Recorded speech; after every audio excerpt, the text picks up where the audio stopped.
नमस्कार, मैं पेन वाजपेयी अपने यूट्यूब चैनल पेन वाजपेयी पे आपका बहुत बहुत स्वागत करता हूं। ये वीडियो उन सभी एस्पिरेंट के लिए बहुत ज़्यादा हेल्पफुल होने वाला है जो एसएससी सीएचएसएल 2024 एग्जाम की प्रिपरेशन कर रहे हैं।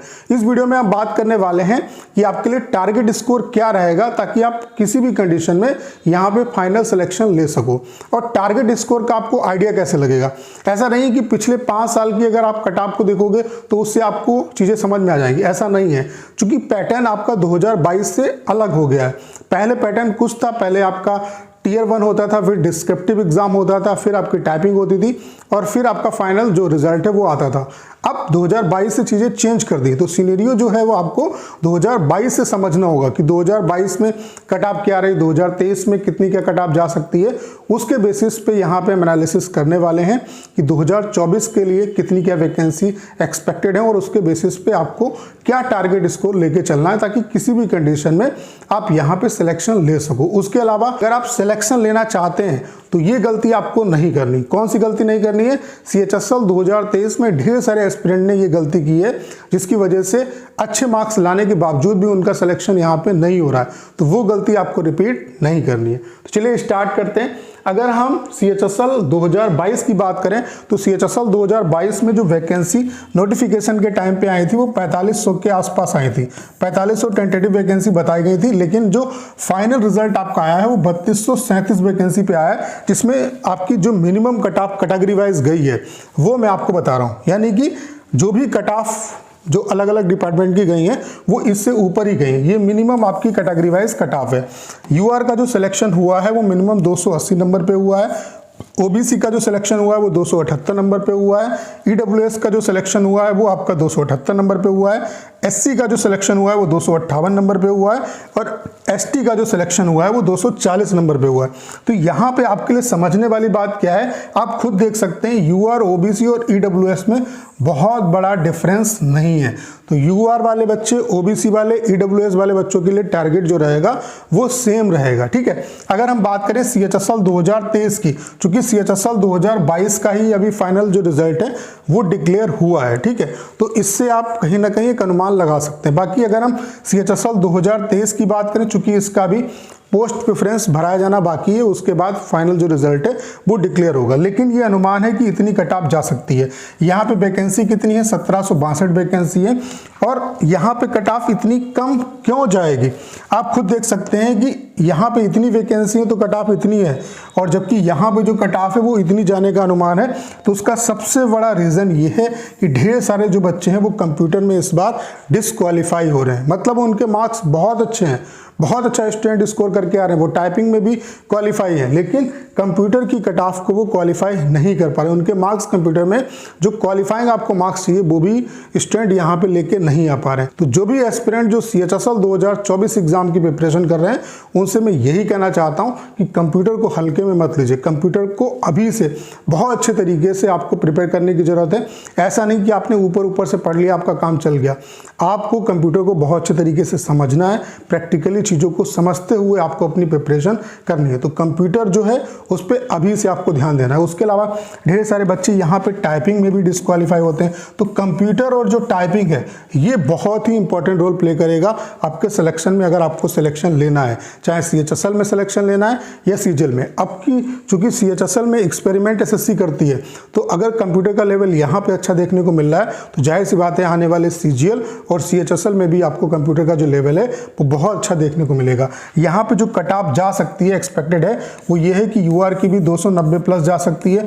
ओबीसी, यूआर, ओबीसी और ईडब्ल्यूएस की जो कट ऑफ है इसमें 1-2 नंबर का ही यहाँ पे गैप देखने को मिलेगा। बाकी ओबीसी और ईडब्ल्यूएस की कट ऑफ लगभग इक्वल आपकी रहेगी, तो 290 प्लस जिनके मार्क्स हैं उनका यहाँ पे सिलेक्शन हो जाएगा। बाकी एससी की कट ऑफ 275 रह सकती है, एसटी की कट ऑफ 255 रह सकती है सीएचएसएल 2023 का। अब ऐसा क्यों है? चूंकि अगर कंप्यूटर का लेवल पहले जैसा आता तो यहाँ पे इतनी कम कट ऑफ नहीं रहती। चूंकि आप देख सकते हैं कि यहाँ पे इतनी वैकेंसी पे इतनी कट ऑफ है और यहाँ पे उससे जस्ट आधी वैकेंसी है और कट ऑफ सिर्फ 10 नंबर जो है 10 या 11 नंबर आपकी 12 नंबर इंक्रीज होगी। ठीक है, तो ऐसा इस वजह से हो रहा है क्योंकि कंप्यूटर का जो लेवल है वो काफ़ी अच्छा इस बार आया है। तो जो भी बच्चे 2024 एग्जाम की प्रिपरेशन कर रहे हैं उनको कंप्यूटर और टाइपिंग पे अभी से बहुत अच्छे तरीके से फोकस होने की जरूरत है। ठीक है, ऐसा नहीं है कि टियर 1 क्वालिफाई होगा तब हम टाइपिंग और कंप्यूटर की प्रिपरेशन करेंगे, ऐसा नहीं। अगर आप ये गलती करेंगे तो आपका सिलेक्शन नहीं हो पाएगा। अब बात कर लेते हैं जो एसएससी सीएचएसएल 2024 वाले एस्पिरेंट हैं, उनको टारगेट स्कोर क्या लेके चलना है। देखिए, अगर हम वैकेंसी की बात करें, चूंकि वैकेंसी का ये होता है सिस्टम कि एसएससी में आप देख पा रहे होंगे कि एक बार चार्ट आपका ऊपर जाता है फिर डाउन होता है।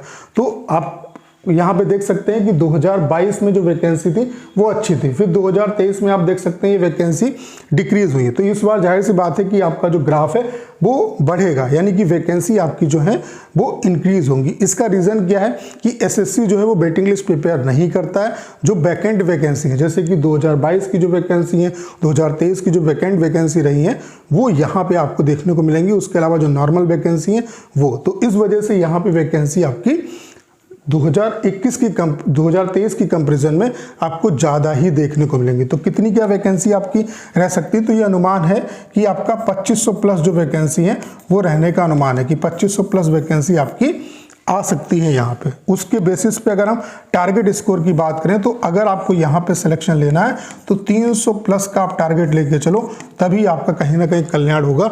इससे नीचे सिलेक्शन होने की पॉसिबिलिटी नहीं है। तो जो भी बच्चे तैयारी कर रहे हैं उनको 300 से प्लस नंबर ही ये सोच के चलना है कि मुझे 300 प्लस नंबर लाने हैं, तभी उनका सिलेक्शन हो पाएगा। और यहाँ पे सबसे इंपॉर्टेंट फैक्टर क्या है, यहाँ पे प्री क्वालिफाई करना मुश्किल है। अगर आपने प्री क्वालिफाई कर लिया तो मेंस में सिलेक्शन हो जाए, क्योंकि आप देख सकते हैं कि प्री की जो कट ऑफ है वो बहुत ज़्यादा हाई जाती है। तो आप अपनी जो तैयारी है वो इस तरीके से करो ताकि प्री प्लस मेंस दोनों एक साथ कवर हो, क्योंकि सिलेबस लगभग एक जैसा है। अगर आपने प्री क्लियर कर लिया तो मेंस जो है इजीली आपका क्लियर हो जाएगा। तो टारगेट स्कोर की अगर हम बात करें तो 300 प्लस नंबर का आप टारगेट लेके चलो, चाहे आप किसी भी कैटेगरी से हो, ठीक है। 300 प्लस नंबर का टारगेट लेके चलोगे तभी आपका सिलेक्शन हो पाएगा, चाहे वैकेंसी कितनी भी है। उसके अलावा कंप्यूटर और टाइपिंग को हल्के में नहीं लेना है। कंप्यूटर और टाइपिंग की प्रिपरेशन अभी से करना आप स्टार्ट कर दो। बाकी टाइपिंग के लिए हमने कंप्लीट आपके लिए सॉफ्टवेयर बना दिया है। इसका इंटरफेस बिल्कुल एसएससी सीएचएसएल सीजीएल जैसा है। उसके अलावा यहाँ पे हम आपको 250 पैसे दे रहे हैं जो कि सीएचएसएल सीजीएल एग्जाम में आए हुए हैं। बाकी जो रिसेंट वाले जो पैसेज हैं, जैसे कि 2022 और 2023 वाले, इनकी हमने आरटीआई लगा दी है, तो वो भी पैसेज जो हैं वो यहाँ पे हम डाल देंगे। तो इसका जो है, इस पे आप प्रैक्टिस करिए टाइपिंग की। मैं दावे के साथ कह सकता हूँ 100% आप टाइपिंग जो है वो क्वालिफाई करके आएंगे। एक दिन का जो डेमो है वो आपका बिल्कुल फ्री है। तो मैं आप सभी से जरूर कहूँगा कि एक बार आप लोग डेमो जो लीजिएगा। डेमो का जो लिंक है वो डिस्क्रिप्शन और कमेंट बॉक्स में पिन किया हुआ है, वहाँ से आप डेमो दे सकते हैं। और अगर आप डेमो से सेटिस्फाई होते हैं तो अपना जो बेस्ट प्लान है वो परचेज कर सकते हैं, ठीक है। बाकी हमने आपके लिए ऑफिशियल एप्लीकेशन बना दिया है, इसे भी आप डाउनलोड कर लीजिए। यहाँ पे हम आपके लिए free all India live mock कराएंगे। उसके अलावा मैथ्स का ऑल इंडिया जो लाइव मॉक है वो कराएंगे, उसका सोल्यूशन मैं कराऊंगा। उसके अलावा ढेर सारा जो कंटेंट है वो आपको यहीं पे मिलेगा, ठीक है। तो करना है क्या, इस वीडियो को ज़्यादा शेयर करना है। उसके अलावा अगर आप चैनल पर नए हैं और आपने अभी तक इसे सब्सक्राइब नहीं किया है तो प्लीज़ चैनल को सब्सक्राइब करना मत भूलिएगा।